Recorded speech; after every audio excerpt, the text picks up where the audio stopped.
G'day there guys, the harder you work for something, the better you'll feel when you finally achieve it. It's your host Markee and welcome back to another episode of r/Am I the A-hole. Now if you love today's content, I want you to sit back, relax, chuck a prawn on the barbie, and enjoy today's bloody good episode. Thank you. Posted by user Silas of the Lambs. Titled, Would I be the a-hole if I told my wife it's her fault the kids don't care to give her gifts? So look, my wife is a great mother in many ways, and I love her dearly, but she's crap at getting gifts. Back when we were dating, when I rang her doorbell with a dozen roses, she opened the door and immediately said, "You can't afford that!" This, I'm afraid, is fairly typical of her response when given anything. Not even strained politeness, but usually a directly negative response. It's hard for me. My family are big gift givers, but I'm an adult and I love her enough to find other ways to show it. So on birthdays, I buy her the exact thing she requests, and other times I just restrain myself entirely. Our kids, though, lack this perspective. They do what kids do. "Look, Mummy, I found this stick in the yard for you." They find her responses to this as demoralizing as I do. I work nights and sleep in late. I woke up this morning to a text to the effect that she had asked the kids to make her a card for Mother's Day, and they responded with great enthusiasm that they wanted to make them for my mother. The long-withstanding tension between wife and mother is largely outside the scope of this post, but it is sadly quite severe, which partly explains why this bothered her as much as it clearly did. She thinks the fact that the kids prefer their grandma is my fault. I didn't point it out in the moment for obvious reasons, and I ultimately pestered the kids into making her cards, kid scribbles that I helped them sign their names to. But would I be the a-hole if I found a good moment to remonstrate with her? To explain that the reason nobody wants to give her nice things is because she habitually craps all over anything she gets that she didn't pick out herself in advance. And that my mum always shows enthusiasm and delight in every bunch of dandelions or lump of dirt she gets, so the kids naturally think of her when they think of giving nice things to people. Edit, I'm getting predictably dragged for my handling of Mother's Day. I will provide some background. For years we have had a pattern. After numerous abortive attempts to surprise her, with gifts, with dates or outings, with meals I made and so on, I have largely given up on creativity. So for birthdays, for Christmas, for Mother's Day, and so on, what I do is, I ask her what she wants to do, and then I do that. So earlier this week, I asked her what she'd like to do for Mother's Day. She sort of snorted and said, "Nothing." Then a couple of days later, she said that what she wanted for Mother's Day was to get her and the kids dressed up nice and have me take a picture, as opposed to having anybody else come by to take it. She's on the extra cautious end of pandemic preparedness. I said I'd help with that, but asked her to remember that I was working overnight and would be asleep for much of the morning. She has a favorite candy bar that she always places on the grocery list whenever I go. I do most of our shopping. I bought her a bunch of them on the last trip, but held one out to save for Mother's Day. Last night, since I wouldn't be up, I gave it to the kids to give to her, all very secretive and hush-hush. They enjoyed the conspiracy and ran into the room with big smiles on their faces to give it to her. She, however, was disposed to inform them that she had already had one that day. She put it casually to the side. She wasn't mean, just disinterested and tactless. I guess the kids pretty much shrugged it off. I work all night. I go to sleep at 9 a.m., I wake up at 2 p.m. I read this text described above. I get up and go downstairs and convince the kids to draw cards on some paper. I raise the family photo she asked about. She doesn't want to. Maybe I'm clumsy. Maybe I'm doing a bad job adjusting to her love language. Certainly, I'm not the kind of mind reader it would take to know that I was supposed to ignore her stated preference about how to mark the day. But kindly, do not accuse me of not trying. Edit 2. Thanks everyone for the insightful and candid responses. Although my judgment, which apparently the community supports, is that my wife is in the wrong here, I want to make it absolutely clear that she is an amazing and capable mother. If our kids, one of whom has serious chronic health issues, survive to adulthood, her meticulous, detail-oriented, and thoughtful approach to life and parenting will be a big reason why. We are looking at the flip side of that here, and most of us are in agreement that it's a problem. But it's only a problem, not an indication that she's a horrible, abusive wife and mother. She makes our children feel loved and safe and special every single day in a dozen different ways. No argument she or we might need counseling though. It is my view that substantially, the entire human race could benefit from some professional counseling. Well, I think from that, it's clear that you're not the a-hole for this one. I think you do need to tell your wife that it's her fault the kids don't care to give her a card, because you only get out what you put in, and right now she's not putting in what she should be to be getting the result she wants, if you want to boil it down to that sense. Unfortunately for her, it's a case of fake it till you make it. She damn well should know that she's going to get reciprocated love when she reciprocates it herself, or at least fakes it for the kids, but I feel like they would pick up on that. Not the a-hole OP, and I'm glad that you stood by it. Not the a-hole. This needs pointed out to her, not necessarily for her sake, but for the sake of your children who don't need to be treated this way by their mother when they're trying to do something kind. This past year alone, my students have gifted me half-eaten sandwiches, rocks, a lizard, a dead lizard, dozens of cards, pepperoni, dandelions, and half-eaten snacks given with dirt-covered hands. Even if you secretly throw it out later, you accept that gift and you act like it's the best gift you've ever received. They want to share. They're showing you they care about you and think about you, and you want to encourage that as much as you can. Just out of morbid curiosity, why would they think you should have a dead lizard? To keep the other lizard company, duh. Could also double as a threat. Not the a-hole, but I wouldn't necessarily compare her gift-receiving skills to your mum's, especially if they don't have a good relationship. My mum sucks at receiving gifts, and I wish someone would have told her how hurtful she was being when I was growing up. I also don't think it should solely be the responsibility of OP or the kids to adapt to her love languages. If gifts aren't her thing, sure, avoid gifts and do other things. But if giving gifts is how OP shows love, and especially the kids who probably don't really have the whole love language thing figured out yet, then she needs to learn how to be respectful when receiving them. Oh wow, I really appreciate the time you put in. Thank you for thinking of me. How considerate and kind. I can see you really put in thought and effort. It's really not rocket science. Even if you don't like the gift, you can always be thankful for the idea behind it, and maybe later emphasize what you might prefer. I think OP is picking up too much of the responsibility when it comes to this situation. Update. A few days after posting that, wife and I were sitting on the couch, and I piped up and said this: I think you should try to be more enthusiastic when the kids give you things. I didn't bring up the previous argument, and on the wise advice of many people in the other thread, I didn't bring up my mother. That was literally all I had to say, although I was ready with follow-up. She said, yeah, I've kind of been thinking about that. I should show more appreciation. I thanked her for receiving it that way, and we went about our respective business. So that was that. I've been watching to see if she meant it, and there has been a huge improvement. Just this week, our son made her something out of Legos. She says, "Thank you, I love that you're so creative." Even when our daughter brought her the blanket from her own bed. The kids are not allowed to mess with our bed without us. She said, "Thanks, now I can be snuggly. But remember, you're not supposed to do that."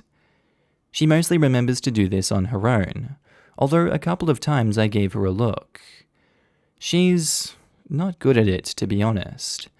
Her attempts are uniformly pretty unconvincing to me, but they seem to be convincing to the kids, who smile and laugh and sometimes come tell me about it.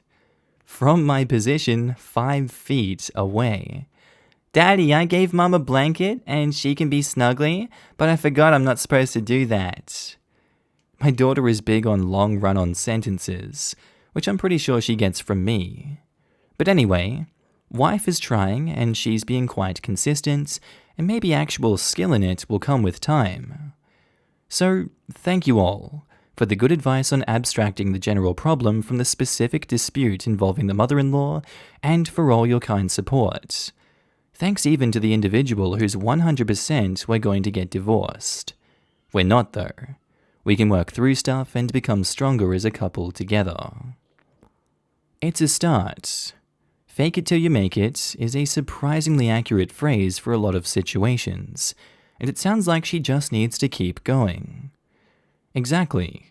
In time, OP's wife might find that expressing gratitude to the kids, and hopefully to OP, comes more naturally to her as she practices it. A surprising number of things that we think as inherent ability, kindness and empathy chief among them, are actually practicable and improvable skills. Every behavior can be learned. Humans are great at copycats, which is why every success book tells you to surround yourself with successful people. It is to mimic their behavior.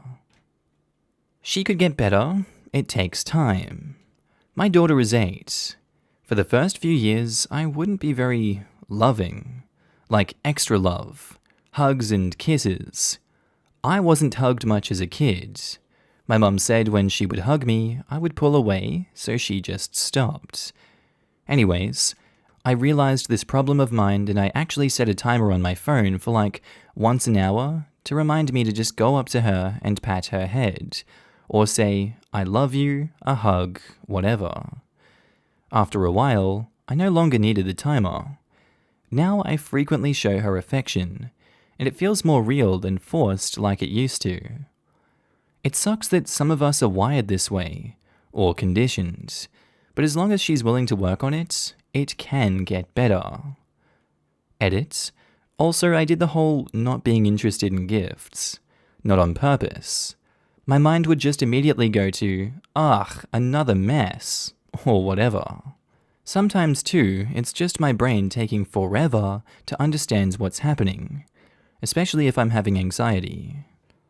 Her saying things like, "I love that you're so creative," and things like that, is actually a really good thing for kids that age, because it encourages their creativity. It shows that y'all value it, and it really nurtures their creative development. Yes, and her response to the blanket too. Kids really do pick up on the small things like that, and it develops their emotional intelligence. OP's wife sounds like she's really trying to tune into her kids' needs, and the kids sound so precious. That's the thing about young kids. You just have to say the right thing and not mean it most of the time at that age. It's like programming tiny, really buggy humans. I think a lot of people get frustrated that you need to show them kindness and empathy. Especially things like, "I know you're really disappointed that your favorite pants are in the wash. I'm sorry you're so sad." But you don't have to mean you give an F about their pants drama. You're just teaching them that it's okay to be disappointed. Disappointed and sad are the words for what they are feeling. You understand what they are going through, and they need to move past it. Once you understand that's what you're doing, not like trying to have a rational relationship with a toddler, it's so much easier. Posted by user, Am I the A-hole crybaby? Titled, Am I the A-hole for talking smack about my dad? My dad took his role as the disciplinary figure very seriously. He tried to instill in me just about every tenet of traditional masculinity, the good and the bad. He taught me self-defense, sports, hunting, and to be respectful and protective of women. He also scolded me for crying, used corporal punishments, got mad when I failed at certain sports, and brushed off me being bullied as being too soft.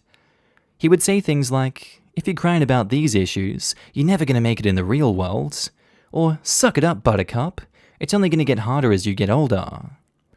I grew up physically strong, but stoic, bottling up my feelings to the point where I hardly felt anything at all. Now I'm trying to let myself be more vulnerable, and it's been a mess. Years of pent-up anger, fear, and sadness are spilling out of me, and it's taken a toll on my mental health. I've had issues like nightmares, fits of rage, depression, and panic attacks to the point of nausea. My college counselor said it sounds like a textbook case of C-PTSD, but I'd need to see a doctor for an official diagnosis. That's where the story comes in. I called my dad and told him I'd need more money to go to a clinic, but I was afraid to say what. He kept pressing me, and I nervously told him it was for a diagnosis of CPTSD. At first, he thought it was a joke. Son, if you fought in a war, I'd know about it. I tried to be as indirect as possible, but he got the hint that I was implicating him as the cause of the issues.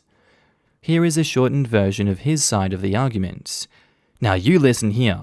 I raised you all by myself, working my ass off to feed you and keep a roof over your heads.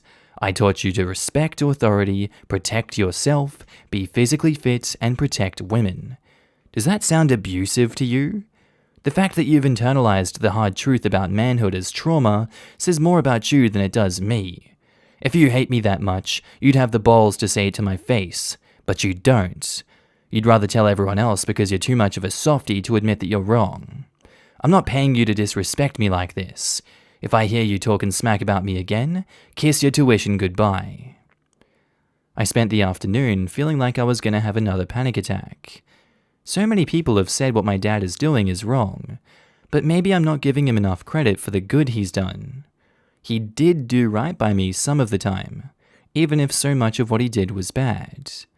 Am I the a-hole? No, screw your dad. He's deflecting blame in the situation and, not accepting reality. He's really not accepting the reality of the situation that he did do genuine damage. You have been diagnosed and he refuses to accept the damage that he has done. This is a very genuine and sobering example of toxic masculinity. And I don't know what I would do in this situation if I was you, because that would be really hard to navigate. But I don't think you were talking smack in this situation. I don't think you're the a-hole here for trying to get some kind of, I don't know, emotional support from your father, but doesn't seem like that was going to be possible in the first place. Not the a-hole. Your dad is the textbook definition of toxic masculinity personified. Oof. And textbook definition of a drill sergeant. Now that you mention it, my dad did try to get me to join the military school once, but I couldn't pass the entrance exam, and I didn't qualify for a grant that'd help him pay for it. Of course not the a-hole. You're allowed to seek out therapy for anything, regardless if it's because someone was an a-hole to you or because you were an a-hole to someone else. It's wrong for your father to take your diagnosis personally. It's not about him, it's about you. Honestly, given how fast he spun this around into being about him, I would worry about narcissism.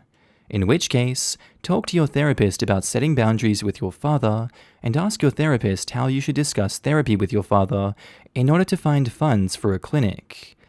Perhaps your therapist would be willing to mediate the conversation. Also, please unlearn that you need to protect women. We don't need protection, and that's an unhelpful form of masculinity. My dad does seem to border along the lines of narcissism. When we are not fighting, he'd make remarks that show off how proud he is on how I turned out, despite all the glaring flaws. He'd say things to my relatives like, "I know my son is woman material, because I sure as hell didn't make him gay." Or if everyone were really depressed, we'd all be dead by now. Good thing my kid knows better. Oh, wow! Good on you for not internalizing the things he says. Your accomplishments are your own, and your faults are your own. Your dad needs to stop making your life all about him. Just a side note, I'm sorry if I offended you when I mentioned protecting women. I don't think women are incapable of fending for themselves, but I do think we as men should defend them if we need to. My girlfriend is no damsel in distress, but I have stuck up for her a few times, like when her ex kept bullying both of us. She ended up getting the last laugh by humiliating him in front of his peers. Update. Thanks for your feedback. Glad to hear I'm not the a-hole in this situation. While my mental health certainly hasn't gotten any better since the original post, I think I have a better idea of how to talk to my dad about it, or rather how not to. Turns out my counselor was right about me having CPTSD. I was efficiently diagnosed with that and panic disorder at the hospital after a severe night terror and panic attack. This week, I was diagnosed with depression. I have been doing my best to keep all of this a secret from my dad so far so that he won't cut off my college funds. My counselors also assured me that seeking help isn't talking smack. My dad simply refuses to admit that he was wrong in how he treated me growing up. He's a narcissist. He views all of this as a personal attack on him and will keep viewing it that way no matter how much evidence I'll present to him. While it's good that I acknowledge the right thing he's taught me, it's nowhere near enough to make up for how badly he mistreated me. I've done all I can to make my case. It's all up to him now whether or not he can accept it. As of now, my plan is to rely on cover stories, so that my dad doesn't suspect anything when he eventually gets the medical bills from his insurance. Instead of a panic attack, I'll say my girlfriend called 911 when I had a really severe food poisoning. I was puking. My dad views mental health issues as a sign of weakness, or our culture becoming too soft. I'd like to think someday maybe he'll realize he was wrong. But for now, it looks like I'll have to keep lying for my own financial survival. Thanks for all the perspective on my situation on this and multiple other subreddits. You have been very helpful in guiding me through my issues with my mental health and bad upbringing. Here's hoping I continue to make progress despite everything. Sounds like a good plan on the cover stories. Double checking if your insurance sends costs of savings notices if you're on medications, and also see if you can get the EOBS and bills that are in your name sent to you and to him. Depending on how they list things, even if you have a cover story, the billing may not match well enough for that to work. I'm sure that your counselor will have some ideas for that. Also, make sure your girlfriend is on the same page. Oh, my girlfriend knows about the cover story I've got for when she called 911 for my panic attack. My dad may be an a-hole, but he has no ill will towards my girlfriend. She just lost her mother. It'd be understandable if she thought I was about to die too. Panic attacks can look and feel that way sometimes. I don't know how it works in the US, but in my country, some psychiatrists use a different stamp for patients who don't want their mental health issues to be known.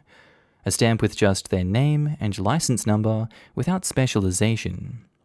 This is the same kind of stamp that doctors in training have, and people who don't go to psychiatrists are not even aware psychiatrists do this, so it never raises any suspicions. Maybe you could ask your doctor if there's a way to make your issues more anonymous. Thanks to HIPAA laws, the doctors actually can't disclose my conditions and diagnoses to my father without written consent from me. They charge him for my services since I'm under his insurance, but they can't actually tell him what they were for. Hey, I'm in the US and I just want to give you some information.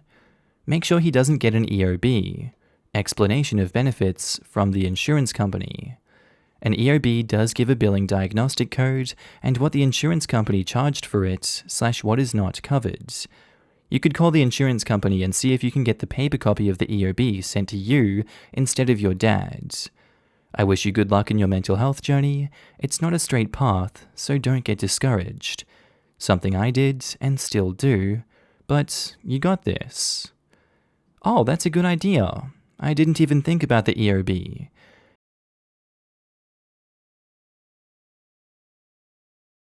Alright, I think that's where I'm going to end today's video, guys. I do hope you enjoyed it. As always, I want to do a huge shout out to all my channel members and Patreon subscribers. You should be up on the screen now. I love you all, and I think every single one of you are amazing for supporting the channel in the way that you do. Again, thank you so much for supporting me. And again, if you did enjoy today's video, please do tell me what you thought of it down in the comments below. All of your hot takes, opinions, whatever you think, really, whatever's going on in your life right now, I'd love to hear down in the comments below.